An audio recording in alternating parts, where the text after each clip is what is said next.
Salve, salve, senhoras e senhores, meninos e meninas, garotos e garotas, jovens discentes, professor Luciano, geografia, e hoje vamos estar discutindo um pouquinho mais sobre a Europa, aspectos humanos, mais precisamente vamos abordar o crescimento populacional. O que é que vamos discutir hoje? Crescimento vegetativo, migração líquida, crescimento populacional e padrão de vida. Vamos acompanhar a leitura conosco. Então diz assim, a tabela a seguir mostra que o crescimento vegetativo europeu, o que é o crescimento vegetativo? Diferença entre as taxas de natalidade e mortalidade. Crescimento natural, tá?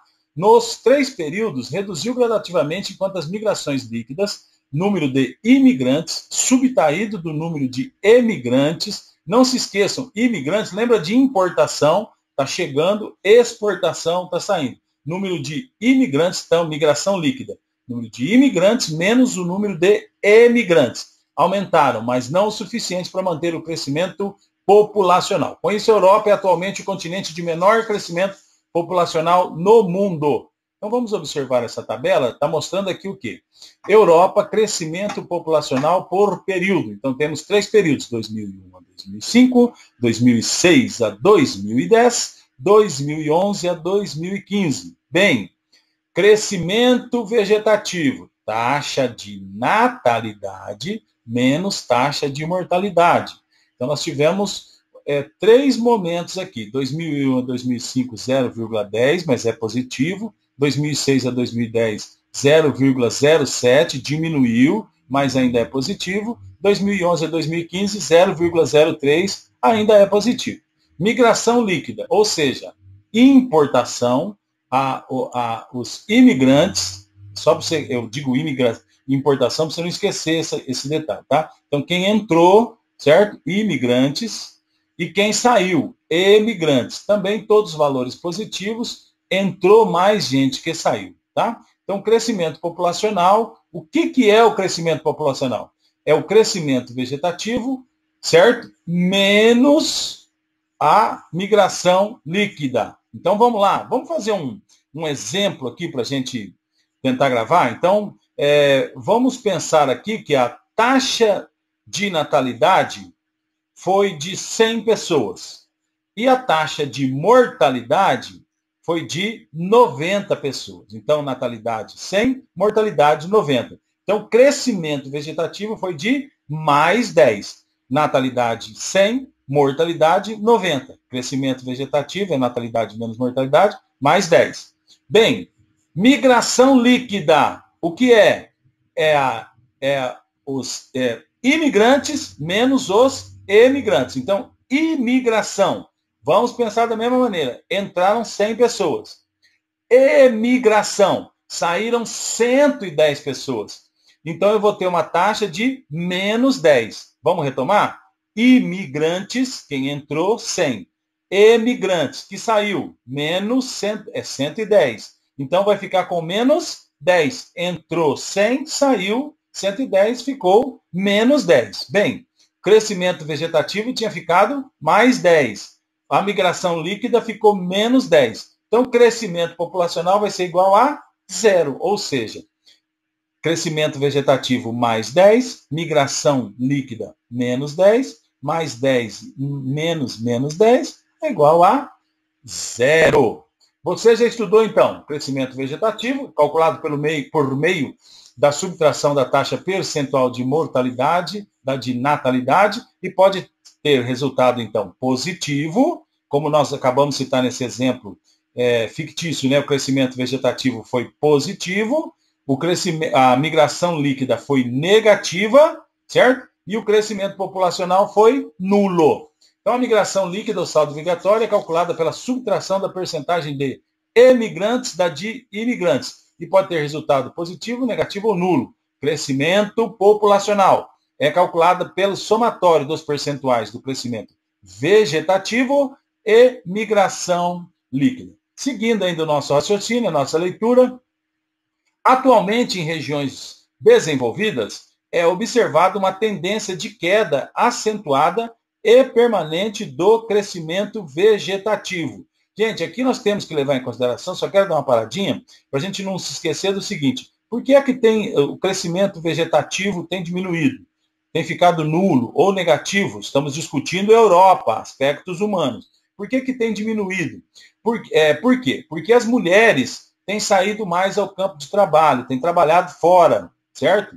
Então, a ideia de ter mais filhos tem diminuído entre elas. Elas não têm a intenção de ter muitos filhos como antigamente se tinham. Outro detalhe, o aumento de métodos contraceptivos, certo? São métodos que são utilizados para que a mulher não fique, não fique grávida, não, certo? Então, dentro desse contexto, o crescimento vegetativo tem diminuído. Bem, seguindo a leitura, nestes casos, a única saída para manter os níveis produtivos e o crescimento populacional é a recepção de imigrantes. Lembra da brincadeirinha que eu estou fazendo? Imigrantes. E lembra da palavra, eu não sei o que é imigrante ou imigrante, eu não sei diferenciar. Imigrantes de importação. Quando você importa, vem para dentro da sua casa, do seu país. E imigrantes, exportação. Tá? Então, está entrando. Tá? Essa informação pode ser comprovada por meio de dados na tabela anterior que nós acabamos de discutir. Essa política, no entanto, tem sido criticada por uma parcela da população nativa, alguns partidos políticos europeus, por meio do quê? De manifestações de xenofobia, xenofóbicas. O que é xenofobia? Já discutimos isso lá atrás. É aversão ou intolerância a quem? A estrangeiros. Muitas vezes manifesta-se por meio do quê? De discriminação, aspectos físicos das minorias, como cor de pele ou tipo de cabelo. Também é comum o preconceito contra o quê? Contra expressões culturais e repulsa e objeção a crenças religiosas. Bem, nas 2 últimas décadas, vários desses partidos criaram leis que dificultam a entrada de novos imigrantes. A aversão aos estrangeiros tem aumentado por 3 motivos. Vamos discutir esses 3 motivos. Uma parte da população tem medo de quê? De que com a entrada de imigrantes, a taxa de desemprego nos seus países subam ainda mais. Eles já estão entre as mais altas do mundo. Esse sentimento é explorado por partidos políticos, por políticos que afirmam de forma preconceituosa que os imigrantes são os responsáveis pela falta de emprego aos trabalhadores nativos, pois estariam ocupando estas vagas. Então a gente está discutindo o quê? A taxa de natalidade tem diminuído na Europa. Estamos discutindo na Europa aspectos humanos. Taxa de natalidade tem diminuído. Menos criança, vão passando os anos, eu tenho menos jovens, tenho menos adulto, tenho menos força, mão de obra para trabalhar no serviço pesado. Então, o que acontece? A solução é trazer gente de fora, ou trazer os imigrantes. Só que daí agora está acontecendo o que a gente chama de xenofobia, que eu acabei de pontuar para os senhores o que é. Na verdade, isso não acontece, pois, na maioria dos casos, as vagas ocupadas pelos imigrantes são aquelas que exigem menos especialização. Então, o imigrante está vindo, mas não está ficando com o melhor do emprego. Eles são discriminados, eles pegam, às vezes, os serviços mais simples. Não que eles não ocupem bons cargos, mas geralmente os serviços mais simples, né? Não acontece, pois, na maioria dos casos, as vagas ocupadas pelos imigrantes são aquelas que exigem menos especialização e, portanto, pagam menores salários.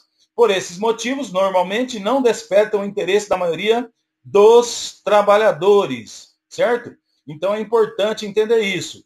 O imigrante não está vindo roubar a vaga do nativo ali. Ele está pegando o serviço que sobra, o serviço mais simples, mais pesado, que paga menos. Há previsões de que nas próximas décadas, a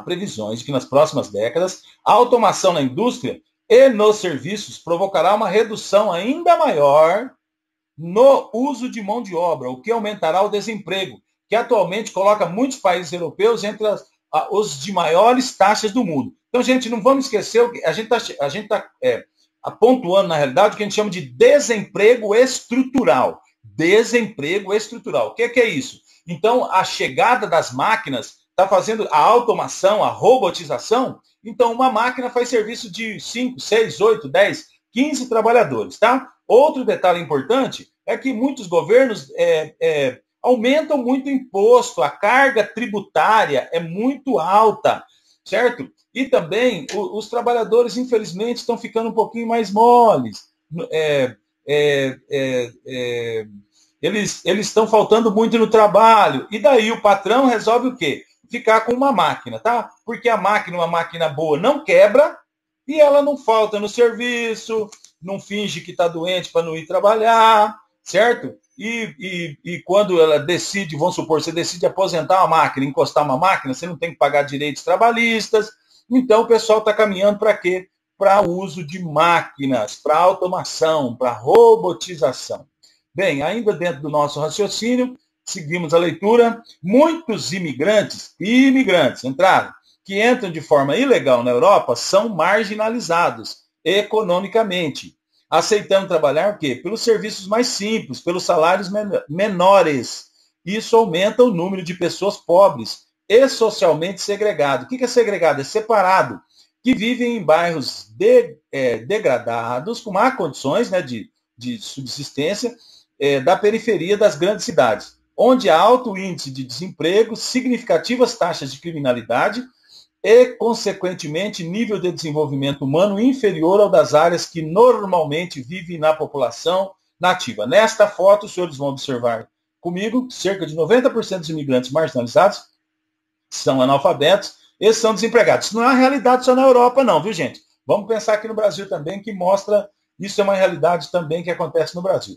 Nós já vamos voltar aqui nessa atividade de número 4, vamos seguir só discutindo padrão de vida e depois voltamos fazendo 2 exercícios para fixação do que estamos discutindo agora. Padrão de vida. A elevação do padrão de vida da população, certo? Determinou a qualidade de vida deles, o salário que ele ganha, maior acesso a um transporte de melhor qualidade, a uma educação de melhor qualidade, a uma alimentação, a uma moradia melhor. Isso é padrão de vida, tá? Da população determinou uma constante queda das taxas de mortalidade na Europa. A pessoa tem uma condição melhor, tem uma água encanada, um alimento mais adequado, o parto vai ser feito em um hospital de qualidade. Então, o que? Diminuiu a taxa de mortalidade, as pessoas que nascem vivem, né, não nascem e já morrem, tá? As pessoas que estão mais de idade têm acesso a fazer um exame, têm condições de comer melhor, às vezes tá com algum tipo de doença, por exemplo, estou com diabetes, certo? Com a hiperglicemia, então tem condições de tomar um medicamento, fazer o testezinho de glicemia, ver se está normal, então isso melhora, cai a taxa de mortalidade. Graças a isso vem ocorrendo um progressivo aumento da expectativa de vida, ou seja, da média de idade em que as pessoas morrem. Era cerca de 50 anos em 1900 e chegou a mais de 80 em 2015. Entre os países do mundo com maiores expectativas de vida, 10 eram europeus naquele ano. Veja a tabela a seguir junto comigo. Então, Europa, maiores expectativas de vida. Mônaco, as pessoas vivem 89,5 anos, quase 90 anos. San Marino, 83,3. Na Islândia, 83. Andorra, 82,8. A Suíça, 82,6. Luxemburgo, 82,3. Itália, 82. Suécia, 82. França, quase 82, 81,8. Noruega, 81,8. Observe comigo agora esse novo descritivo. A elevação da expectativa de vida aumenta a parcela de idosos na população. No Brasil, pouco mais de 5% da população absoluta tinha mais de 65 anos em 2015. Ou seja, a população no Brasil, eles falam que o Brasil é um país desenvolvido, mas não é, infelizmente, tá, gente? Não estou falando mal, não, mas é a realidade. Na União Europeia, essa parcela era de 19,1%. Olha a diferença, tá? A maior para a Europa. Veja na tabela a seguir exemplos de alguns países acima e abaixo da média do continente nesse índice, né? Então, a Alemanha, 21,8%, a Itália, 21,4%, Grécia, 20,7%, Suécia, 20,2%, Áustria, 19%, a União Europeia, 19%, né, que é a média europeia, a Dinamarca, 18%, Bélgica, 18%, País Baixo, 18%, Espanha, 17%.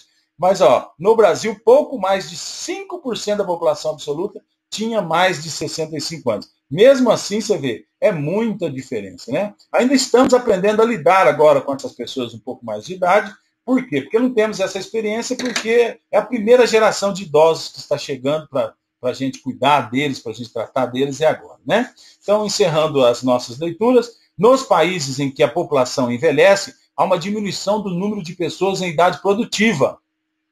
Tem menor taxa de natalidade, tem uma menor taxa de mortalidade também, mas, ou seja, aquelas pessoas em idade produtiva diminuiu. Isso causa dificuldades para a reposição de mão de obra. Nesses países, as pirâmides etárias apresentam bases em processo de estreitamento, o que significa que o número de pessoas com menos de 25 anos tende a diminuir em relação às demais faixas etárias. Gente, não vamos esquecer que o que é que acontece? Eu tenho muito idoso, muita gente recebendo a Previdência, recebendo a aposentadoria. Pouca gente trabalhando, isso vai causando um déficit como um todo no país. Bem, eu quero agradecer a você, muito obrigado e até mais.